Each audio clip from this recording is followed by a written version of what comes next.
শোন, যেটা পরিপূর্ণ উপার্জন করে কুঠুরি ভেঙে সেটা পরিপূর্ণ করে তোদের যে নিজের জল শিভার পরিপূর্ণ রয়েছে ওইখানেই পরিপূর্ণ উপার্জন করবি।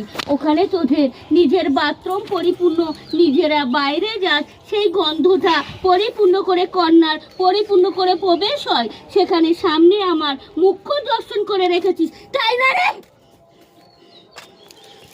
বাথরুমে জল যায় না ড্রেনে, আর ওই সোজাই তো মন্দির রয়েছে।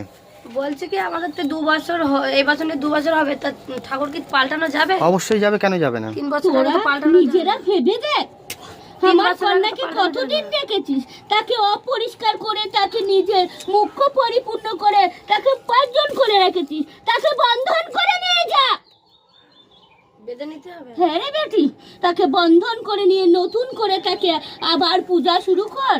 আর তোর যে মাথা, শাশুড়ি মাথা, সে নিজে আবার ধ্যানে বসলে, সে আসনে বসলে, সে আবার পরিপূর্ণ করে আগের মতো ফিরে পাবে রে। সব কিছু সে ফিরে পাবে, তবে তাকে পরিপূর্ণ করে বন্ধন করতে হবে।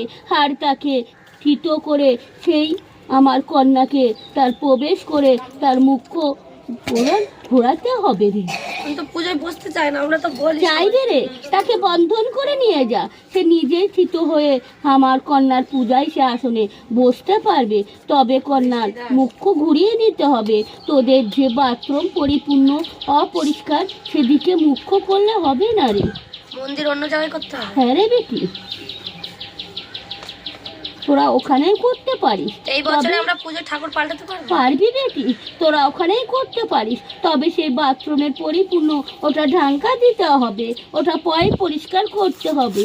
আর যেমনভাবে আমার মুখ্য ছিল তেমনই তোদের পরিপূর্ণ করতে হবে।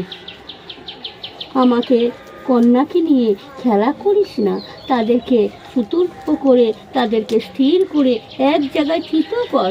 আমাকে যেখানে মন চাস, আমার কন্যাকে যেখানে মন চাস সেখানেই ঘোরাস না রে বেটি। আমাকে যেখানে থিত হয়ে রাখবি সেখানেই থিত হয়ে পরিপূর্ণ করিস। আচ্ছা, তো এনার ছেলে এরকম করছে কেন?